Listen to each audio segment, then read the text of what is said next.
ನೀವೇನಂತೀರಾ? ಎರಡು ಸಂಬಂಧಗಳ ಮಧ್ಯೆ ಮನಸ್ತಾಪಗಳಾದಾಗ ಮೌನವಾಗಿರೋದು ಎಷ್ಟು ಸರಿ? ಸರಿ. ಯಾವಾಗ? ತಮ್ಮ ಆಪೋಸಿಟ್ ಇರೋ ವ್ಯಕ್ತಿ ನಮ್ಗೆ ಏನೂ ಅಲ್ಲ ಅಂದಾಗ ಮೌನವಾಗಿರೋದು 100% ಬೆಟರ್ ಆಪ್ಷನ್.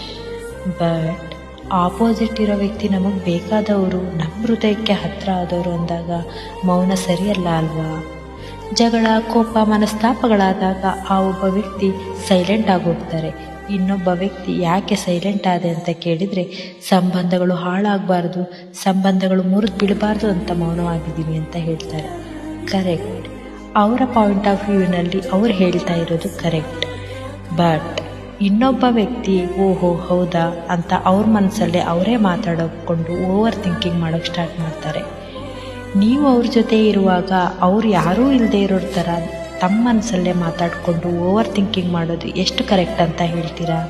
ಕರೆಕ್ಟ್ ಅಲ್ಲ ಅಲ್ವಾ? ಮೌನವಾಗಿರೋದು ತುಂಬಾ ಒಳ್ಳೆಯದು. ಆದರೆ ಯಾರ ಜೊತೆ ಅನ್ನೋದು ತುಂಬ ಮ್ಯಾಟರ್ ಆಗುತ್ತೆ. ನೀವು ಇಷ್ಟಪಡೋರು, ನಿಮಗೆ ಬೇಕಾದವರು, ನಿಮ್ಮನ್ನೇ ನಂಬಿದವ್ರ ಹತ್ರ ಕ್ಲಾರಿಟಿ ತಗೊಳ್ಳೋದ್ರಿಂದ ಸಂಬಂಧಗಳು ಯಾವತ್ತೂ ಹಾಳಾಗಲ್ಲ, ಇನ್ನೂ ಸ್ಟ್ರಾಂಗ್ ಆಗಿ ನಿಂತ್ಕೊಳ್ತವೆ.